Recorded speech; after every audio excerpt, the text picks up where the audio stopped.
Berikutnya saya akan menjelaskan menu selanjutnya, yaitu menu penyaluran BOS. Menu penyaluran BOS ini juga sama fungsinya, baik yang ada di admin kepala madrasah maupun yang ada di staf madrasah atau bendahara madrasah.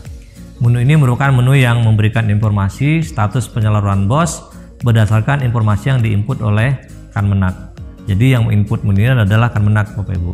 Jadi Bapak Ibu hanya menerima informasinya tentang sudah sampai di mana status penyaluran BOS, khususnya untuk BOS bagi madrasah swasta.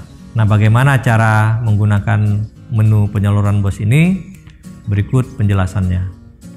Anda dapat mengakses menu penyaluran BOS pada kolom di kiri tampilan web IRKAM.